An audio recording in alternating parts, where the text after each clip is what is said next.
नमस्कार दोस्तों, एक बार फिर आपका कलाम के इस ऑनलाइन डिजिटल प्लेटफॉर्म पर हार्दिक स्वागत और अभिनंदन। आधुनिक भारत के इतिहास की इस कड़ी में भारतीय राष्ट्रीय आंदोलन में गांधी जी की भूमिका का जो पार्ट हमारे पास चल रहा है, उसी पार्ट में आज हम जो है असहयोग आंदोलन की वापसी के बाद में भारतीय राष्ट्रीय आंदोलन में क्या घटनाक्रम घटित हुआ, उसको बहुत बेहतर तरीके से देखने का प्रयास हम करेंगे। जिसमें सबसे बड़ी घटना जो दोस्तों देखते हैं वो होगी स्वराज पार्टी की स्थापना, मुडिनमेन कमेटी का आगमन, साइमन कमीशन का भारत में आगमन, नेहरू कमेटी बनना और नेहरू रिपोर्ट का आना। हो सकता है इसकी 2 क्लास हो सकता है इसकी 1 क्लास हो। मैं भी कोशिश करूंगा कि आपको एक एक फैक्ट आपके सामने रखा जाए जो आपके एग्जाम के लिए इंपॉर्टेंट हो सकता है। सबसे पहले मैं आपको पृष्ठभूमि बताने का प्रयास करूंगा कि इसका बैकग्राउंड कैसे बनता है। तो आप लोग ध्यान रखना दोस्तों, असहयोग आंदोलन और चोरी चोरा कांड हमने पढ़ लिया था। अब उसके आगे हम चल रहे हैं असहयोग आंदोलन के बाद। और जैसा कि मैंने कहा था कि गांधी जी भी जेल में हैं, इससे पहले वाले वीडियो मैंने समझाया था आपको। तो यहां पर आज हमारा जो पॉइंट होगा वो होगा असहयोग आंदोलन की वापसी के बाद। यहां पर ध्यान रखना, जो पॉइंट आपका होगा, वापस मैं रिपीट कर रहा हूं, यहां पर आपका जो पॉइंट होगा दोस्तों, ये पॉइंट आपको याद रखना है कि असहयोग आंदोलन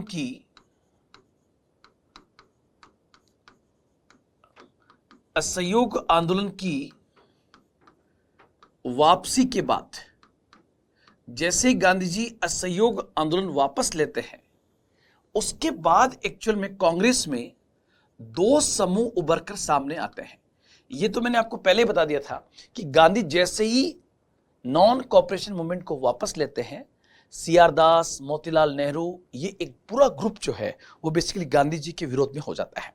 लेकिन उससे बड़े रूप में आप समझें तो आप लोग ध्यान रखना, असहयोग आंदोलन की वापसी के बाद कांग्रेस में 2 समूह उभरते हैं।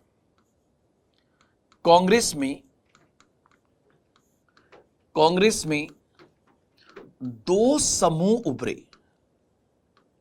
2 ग्रुप्स एमर्ज इन कांग्रेस में 2 समूह उभरते हैं और उन 2 समूह में से एक समूह को इतिहास में हम कहते हैं परिवर्तनवादी।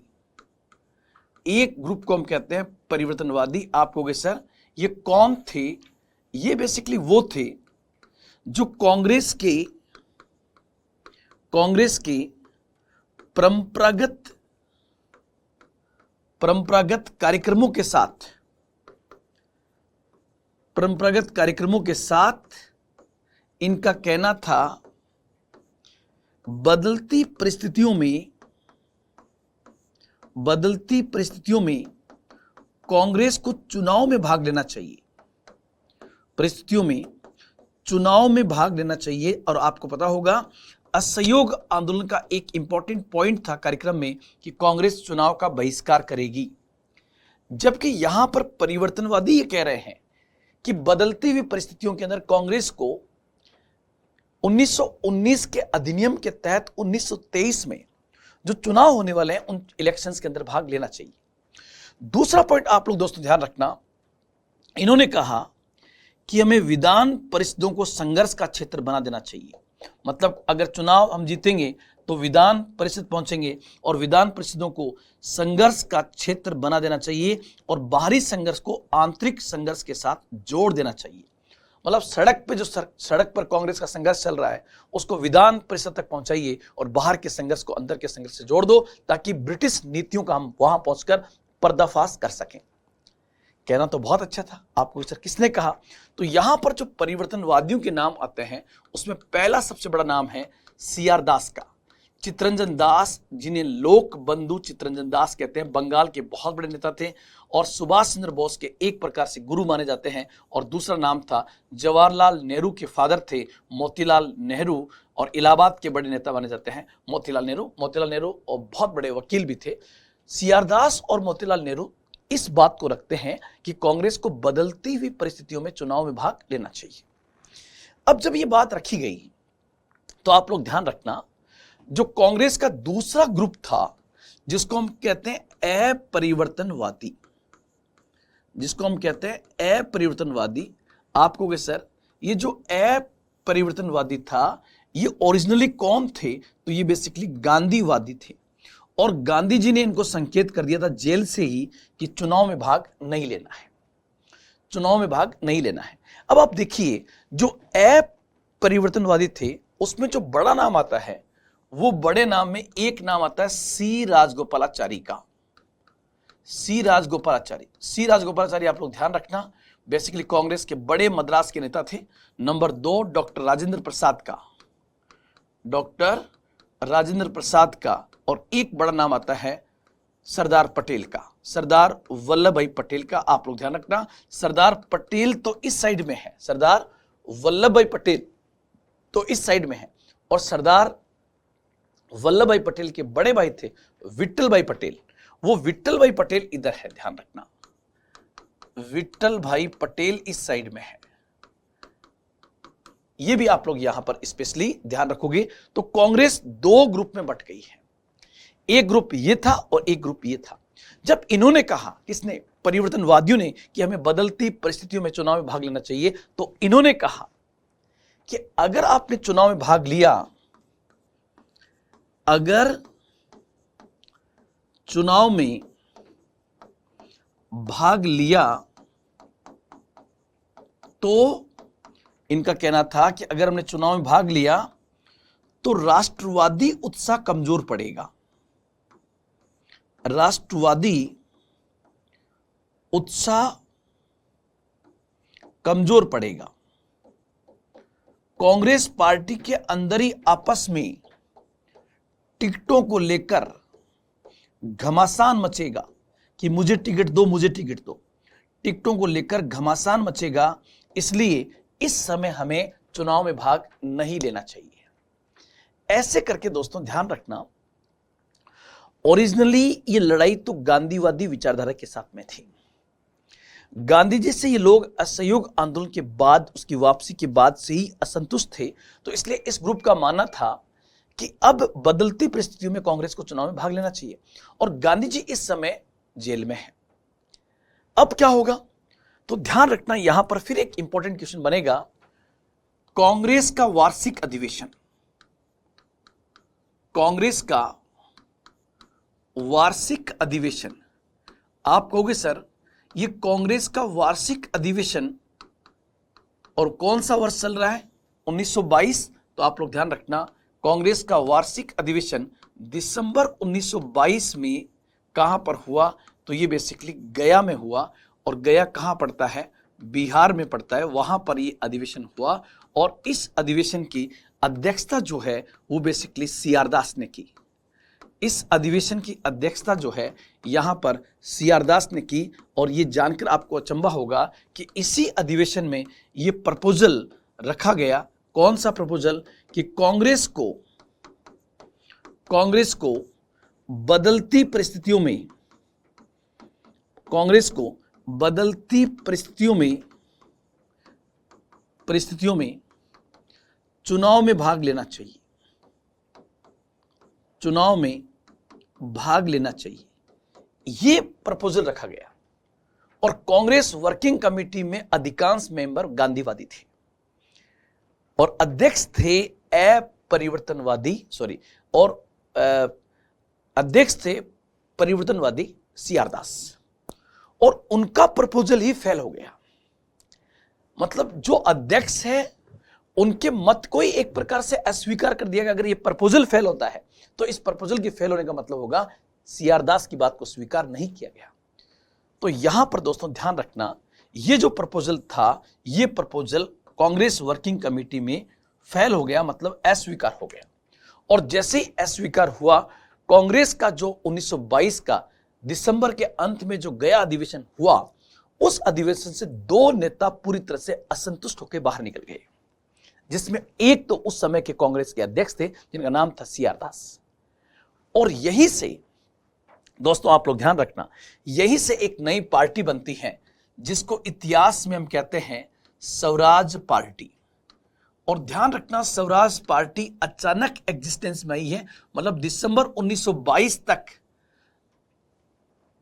तो सी.आर. दास कांग्रेस के अध्यक्ष थे, और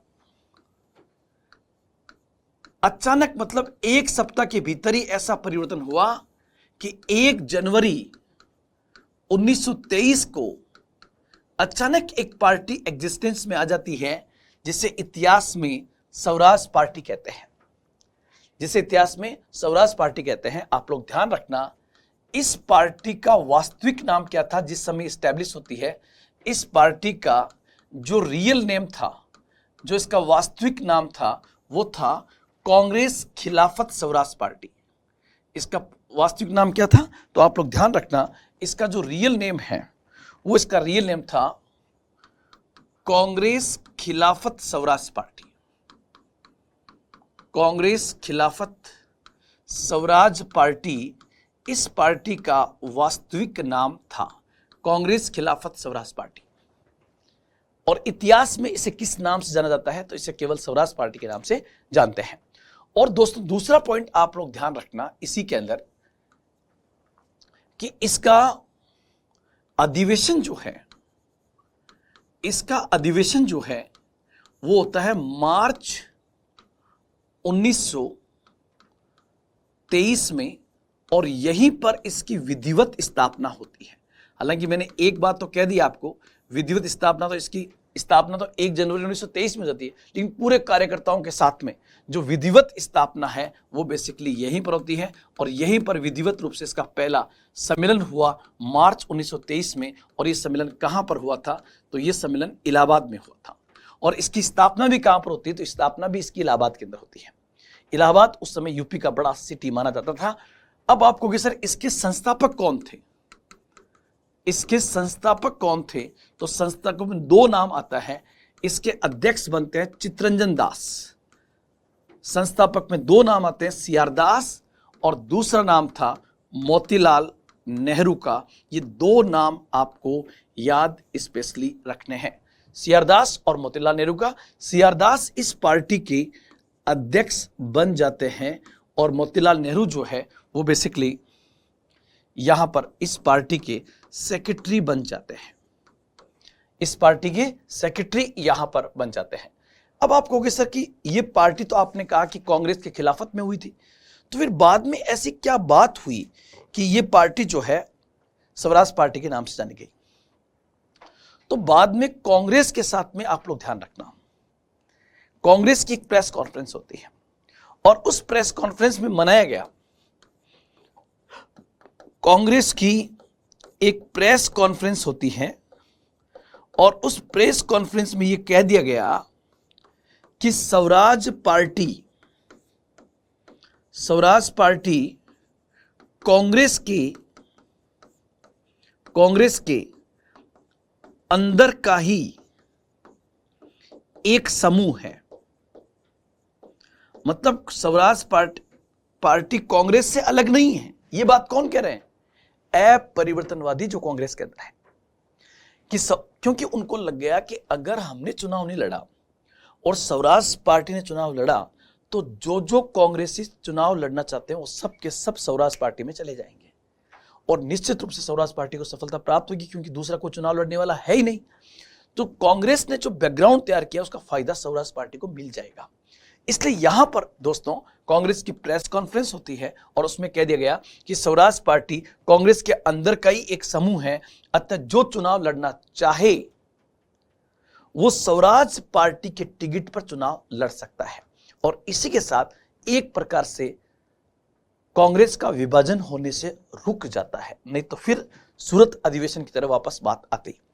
और दूसरा, इसके बाद आपको पता है 1924 के अंदर इस मामले को और बेहतर करने के लिए गांधी दास समझौता भी होता है।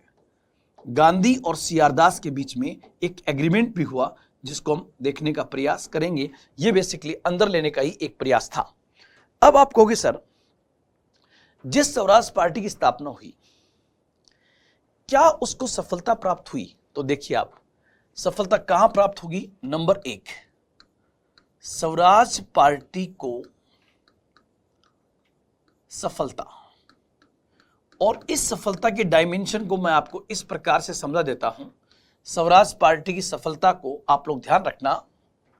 स्वराज पार्टी की सफलता उसमें आप लोग ध्यान रखना कि 1919 का जो अधिनियम था, उस 1919 के एक्ट के आधार पर नवंबर 1923 में भारत में चुनाव हुए। नवंबर 1923 में चुनाव हुए और जो इलेक्शन हुए उन चुनाव में नंबर 1, आप लोग ध्यान रखना, उस समय भारत में जो सेंट्रल असेंबली थी उस केंद्रीय सभा में 101 निर्वाचित सीटों में से 101 इलेक्टेड सीट में से 42 सीट स्वराज पार्टी जीतने में सफल रही। ये इसकी एक बहुत बड़ी सफलता थी कि सेंट्रल असेंबली में इन्होंने 42 सीटें, जो इलेक्टेड सीटें थी उसमें से 42 सीट जीत ली, बड़ी सफलता। नंबर 2, मध्य प्रांत में स्पष्ट बहुमत इन्होंने प्राप्त कर लिया। तो दूसरा मैंने लिखा मिडिल प्रोविंस, मध्य प्रांत में इन्होंने स्पष्ट बहुमत प्राप्त कर लिया, क्लियर मेजोरिटी इन्होंने प्राप्त कर ली। तो दूसरा पॉइंट आपका होगा मध्य प्रांत में स्पष्ट बहुमत को प्राप्त करना। तीसरा पॉइंट आप लोग दोस्तों ध्यान रखना, बंगाल में ये सबसे बड़ी पार्टी बनकर उभरते हैं। बंगाल में सबसे बड़ी पार्टी बनकर उभरे।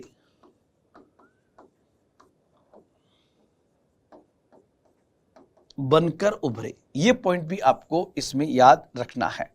और चौथा, और जो बहुत बार एग्जाम में पूछा गया है कि सेंट्रल असेंबली का जो अध्यक्ष, जिसको आज हम स्पीकर कहते हैं, तो आप लोग देखना भारत का पहला स्पीकर अंग्रेजों के कार्यकाल में विट्ठल भाई पटेल थे। तो यहां पर उत्तर होगा 1925 में ये प्रसिद्ध स्वराजवादी नेता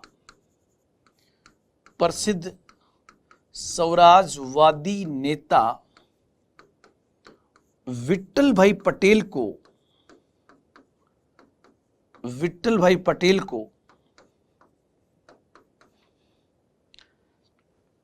केंद्रीय सभा का अध्यक्ष बनाने में सफल रहे। तो ये तो इनकी सफलता हो ही गई।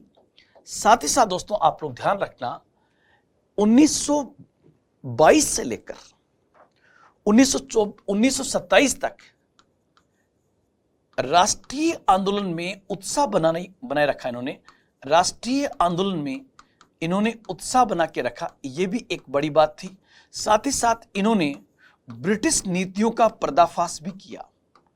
ब्रिटिश नीतियों का इन्होंने पर्दाफाश भी किया।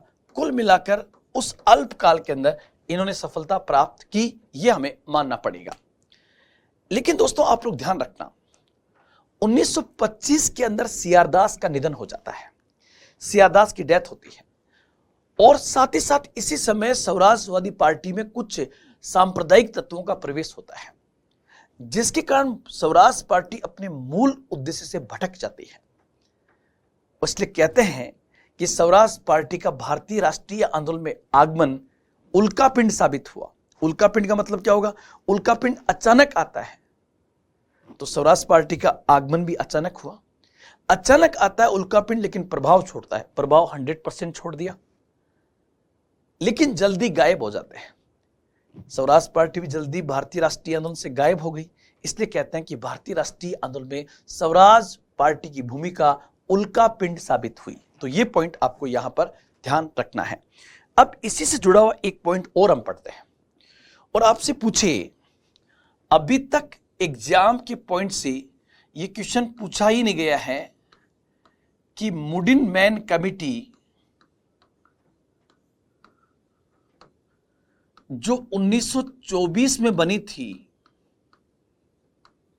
इसका उद्देश्य क्या था? मुडिन मैन कमेटी 1924, आप लोग ध्यान रखना, ये basically sir Alexander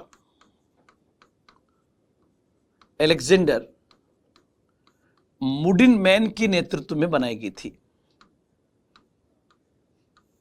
sir Alexander मुडिन man के नेतृत्व में यह कमेटी बनाई गई और ये ब्रिटिश भारत सरकार द्वारा स्टैब्लिश की गई थी। ध्यान रखना, इस समिति का जो मूल उद्देश्य था, वो मूल उद्देश्य था क्या, कि 1919 के अधिनियम की समीक्षा की जाए। 1919 के अधिनियम की समीक्षा की जाए, उसकी कमियों को दूर किया जाए। इसके लिए लगातार एक पार्टी दबाव बना रही थी। उस दबाव बनाने वाली पार्टी का नाम क्या था? दबाव बनाने वाली पार्टी जो ये कह रही थी कि 1919 के अधिनियम की समीक्षा होनी चाहिए, उसका नाम था स्वराज पार्टी। तो आप लोग ध्यान रखना, स्वराज पार्टी के दबाव में आकर उस समय की ब्रिटिश भारतीय सरकार ने एक कमेटी गठित की, जिसे मुडिनमैन कमेटी कहा जाता है। इस कमेटी में कई भारतीय भी थे, जैसे सर शिवा स्वामी अय्यर। ध्यान रखना, ये नाम तो नहीं पूछेगा, लेकिन जस्ट बता रहा हूं, सर शिवा स्वामी अय्यर भी इसमें थे। साथ ही साथ आरपी प्रांजपे, सर तेज बहादुर सप्रे और मोहम्मद अली जिन्ना इस कमेटी में शामिल थे। तो ये पॉइंट्स याद रखना। लेकिन इंपॉर्टेंट पॉइंट क्या है, मुडिनमैन कमेटी कब बनी थी? 1924 में। किसके नेतृत्व में? सर अलेक्जेंडर मुडिनमैन के द्वारा नेतृत्व बनी थी और ब्रिटिश भारतीय सरकार ने गठित की। स्वराज पार्टी डिमांड कर रही थी कि 1919 के अधिनियम की समीक्षा की जाए। अब हम चलते हैं कि सबसे बड़ी समीक्षा करने वाला कमीशन कौन सा था। तो आगे बढ़ोगे तो एक नाम आएगा, और वो नाम दोस्तों आप लोग ध्यान रखना, हेडिंग मैंने डाल दी है, साइमन कमीशन। यहां से भी आपके एग्जाम में कई बार प्रश्न बनते हैं, तो इसको थोड़ा सा हम देख लेते हैं, क्योंकि गांधी डायरेक्ट अटैच इसके साथ में नहीं है। साइमन कमीशन एक एक पॉइंट में आपके सामने क्लियर कर दूंगा। सबसे पहले मैं लेके चलता हूं आपको 1919 के अधिनियम पर।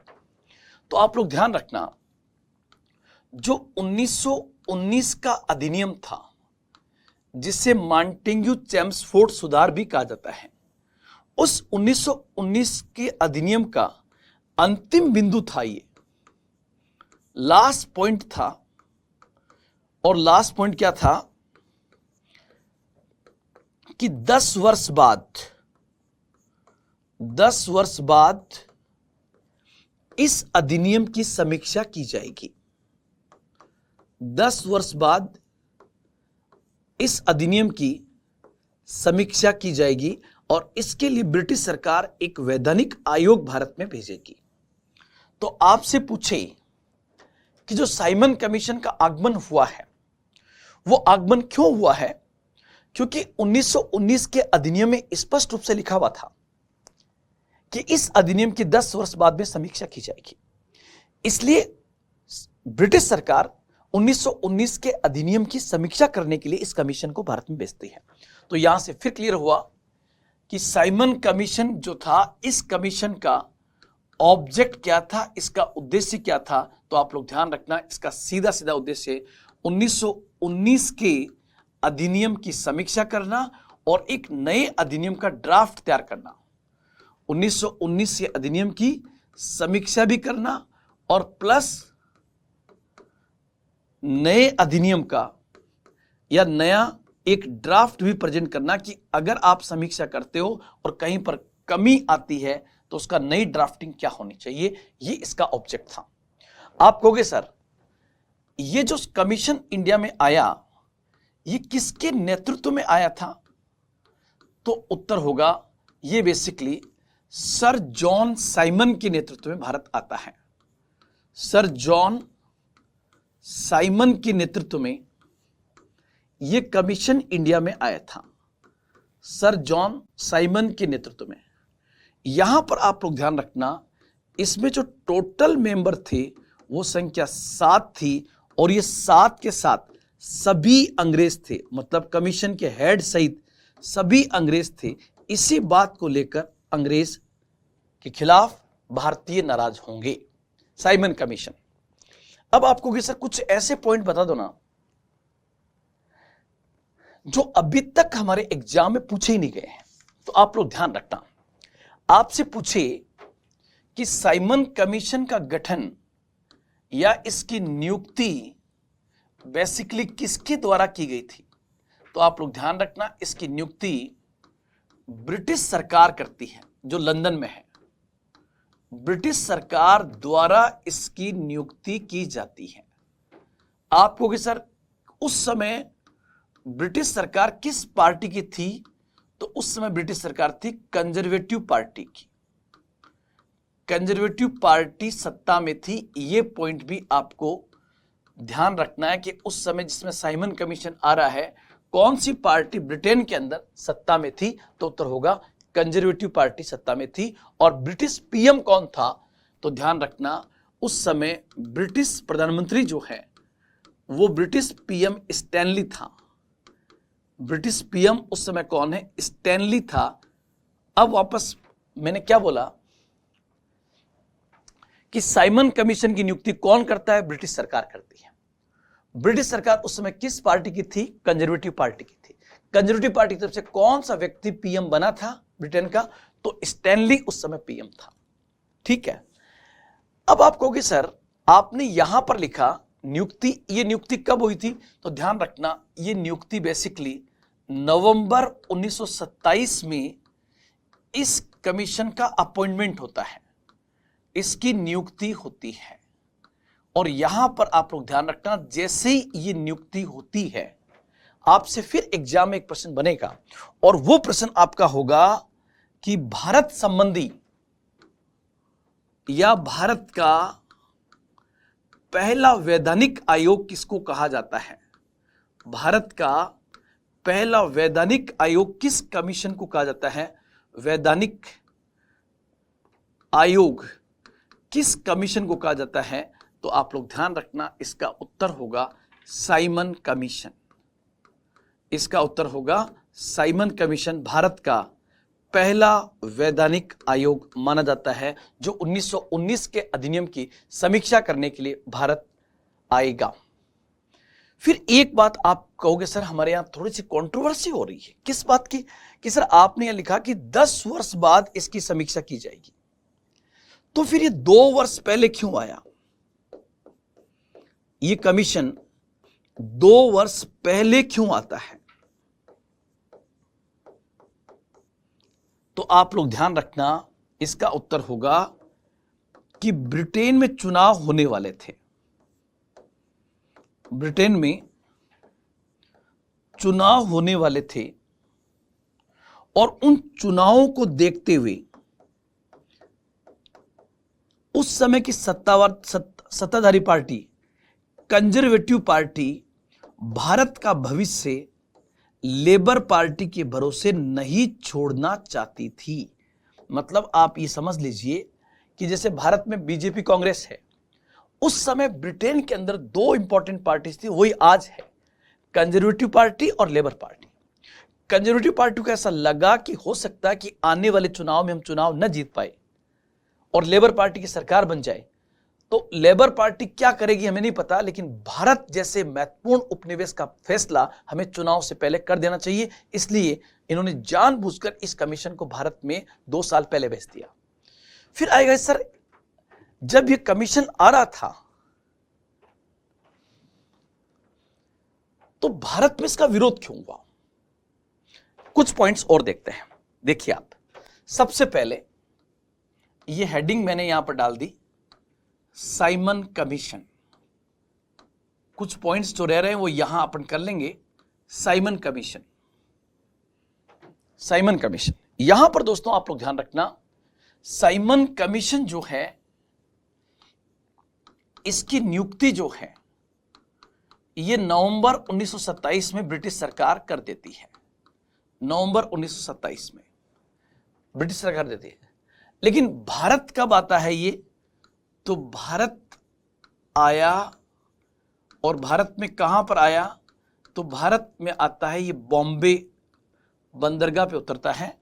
और ये बात है लगभग आप मान के चलिए 3 फरवरी 1928 को ये कमीशन इंडिया में आ जाता है।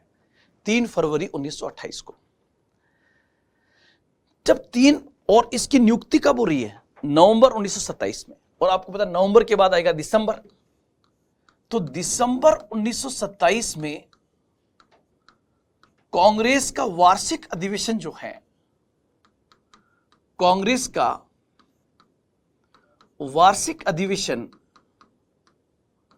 कांग्रेस का वार्षिक अधिवेशन कहां पर होता है? तो आप लोग ध्यान रखना दोस्तों, कांग्रेस का जो वार्षिक अधिवेशन था वो मद्रास में हुआ। कांग्रेस का वार्षिक अधिवेशन मद्रास में हुआ और इस अधिवेशन की अध्यक्षता करते हैं M.A. अंसारी। M.A. अंसारी दिसंबर 1927 मतलब नवंबर 1927 में जब ब्रिटेन में इसकी नियुक्ति होती है और दिसंबर 1927 में भारत में मद्रास में जो कांग्रेस का अधिवेशन होता है वहीं से इसके विरोध की तैयारियां शुरू हो जाती हैं। और यहां पर कांग्रेस ने निर्णय लिया, कांग्रेस का क्या निर्णय था? यहां पर कांग्रेस का निर्णय था कि इस कमीशन का हर स्तर पर, इस कमीशन का हर स्तर पर एवं हर रूप में विरोध किया जाएगा। हर स्तर पर और हर रूप में इसका विरोध किया जाएगा। यह निर्णय यहां पर ले जाता है कांग्रेस का। अध्यक्षता किसने की थी? M.A. अंसारी ने। और यहीं से दोस्तों आप लोग ध्यान रखना निकल के आएगा साइमन वापस जाओ, साइमन गो बैक, ये यहीं से निकलेगा। और दोस्तों जगह जगह साइमन कमीशन का भारत में विरोध होने लग गया। लेकिन कोई ये तो पूछ लो कि आप साइमन कमीशन का विरोध क्यों कर रहे हो? तो दोस्तों यहां पर फिर एक पॉइंट आएगा कि भारतीयों द्वारा इसका विरोध क्यों हुआ, भारतीयों द्वारा इसका विरोध क्यों? तो आप लोग दोस्तों यहां पर ध्यान रखना, साइमन कमीशन का विरोध क्यों होता है? विरोध का पहला कारण था, number 1, Simon commission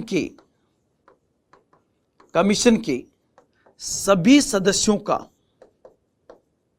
Simon commission के सभी सदस्यों का अंग्रेज होना, साइमन कमीशन के सभी सदस्यों का अंग्रेज होना इसके विरोध का एक बड़ा कारण था।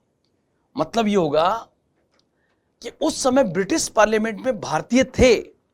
अगर आप भारत से किसी का चुनाव नहीं कर रहे हो तो कम से कम ब्रिटेन में जो भारतीय मूल के उनके किसी व्यक्ति को भारत भेज दो ताकि वो भारत को समझ सके। लेकिन ऐसे किसी व्यक्ति को भी यहां पर नहीं भेजा गया। अर्थात इस सभी सदस्यों का श्वेत होना, अंग्रेज होना इसके विरोध का पहला कारण था। और दूसरा, इन्होंने कहा कि अब हमारे में समझदारी आ चुकी है, अगर भारत संबंधी कानून बनता है तो उस कानून को बनाने का अधिकार भारतीयों को होना चाहिए, इंडियंस को उसका अधिकार होना चाहिए। तो दूसरा पॉइंट आप लोग समझने का प्रयास करना। सेकंड पॉइंट है आत्मनिर्णय के सिद्धांत का उल्लंघन। आत्मनिर्णय के सिद्धांत का उल्लंघन यहां पर होगा, उल्लंघन होगा। मतलब जिस क्षेत्र का कानून बनना चाहिए वो कानून उस क्षेत्र के लोगों के द्वारा बनना चाहिए, परंतु यहां तो उल्टा हो रहा है। अंग्रेज हमारे भविष्य को निर्धारित कर रहे हैं, आपको क्या अधिकार है, कम से कम एक भारतीय तो ले लेते। और ऐसे करते करते दोस्तों आप लोग ध्यान रखना, साइमन कमीशन का जबरदस्त विरोध भारत में होता है। लेकिन कई बार ऐसे क्वेश्चन भी पूछ लिया जाता है कि जब हर कोई साइमन कमीशन का विरोध कर रहा था तो कोई ऐसा भी था क्या जो साइमन कमीशन का समर्थन कर रहा हो? साइमन कमीशन का समर्थन करने वाली पार्टियां कौन सी थी? साइमन कमीशन का समर्थन करने वाली पार्टियां कौन सी थी? तो दो पार्टियों का नाम आता है। एक तो थी मद्रास की जस्टिस पार्टी, एक तो थी मद्रास की जस्टिस पार्टी और दूसरी थी पंजाब की यूनियनिस्ट पार्टी। ये दो पार्टियां ऐसी थी जिन्होंने साइमन कमीशन का सपोर्ट किया था। ये बिंदु भी आपको बहुत अच्छे से यहां पर याद रखना है। अब साइमन कमीशन की आगे की कहानी को बहुत अच्छे से आपको बताना पड़ेगा, वहां से आपकी भूमिका बढ़ जाएगी। ध्यान रखना, जब भारतीय साइमन कमीशन का लगातार विरोध कर रहे थे। साइमन कमीशन का लगातार विरोध कर रहे थे। तो उस समय एक सेक्रेटरी ऑफ इंडिया था जो लंदन में बैठता था। तो उस समय का जो भारत सचिव था, उस भारत सचिव ने भारतीयों को चैलेंज कर दिया। उस भारत सचिव का नाम था लॉर्ड बिर्किनहैंड। क्या नाम था उसका? लॉर्ड बिर्किनहैंड उसका नाम था। और ये लॉर्ड बिर्किनहैंड जो है, ये बेसिकली भारतीयों को चैलेंज कर देता है कि आप लोग इतना विरोध कर रहे हो, मैं आपको चैलेंज देता हूं कि आप कानून बना के दिखा दीजिए, और आप जैसा भी कानून बनाएंगे हम उस कानून का, चाहे उपयोगी हो, चाहे सड़ा हो, चाहे गला हो, चाहे अच्छा हो, चाहे बुरा हो, हम आपको विश्वास दिलाते हैं कि हम उस कानून को स्वीकार कर लेंगे। और दोस्तों, यहां पर आप लोग ध्यान रखना, भारतीयों ने इस चैलेंज को स्वीकार कर लिया, और स्वीकार करते ही बनेगी नेहरू कमेटी। मतलब मोतीलाल नेहरू की अध्यक्षता में एक सर्वदलीय कमेटी बना दी जाएगी, और वो नेहरू कमेटी एक रिपोर्ट देगी। उस रिपोर्ट को हम कहते हैं नेहरू रिपोर्ट। तो आज हम इतना ही पढ़ेंगे। इसके आगे वाली क्लास में मैं बताऊंगा क्या क्या नेहरू रिपोर्ट क्या थी, गोलमेज सम्मेलन क्या थे, और साइमन कमीशन की रिपोर्ट क्या थी। ये तीनों पॉइंट अगली क्लास में डिस्कस करेंगे। तब तक के लिए आप इंतजार कीजिए। जो वीडियोस आपको भेज दी गए उसका बहुत अच्छे से रिवीजन कीजिए। आज इतना ही। जय हिंद, जय भारत।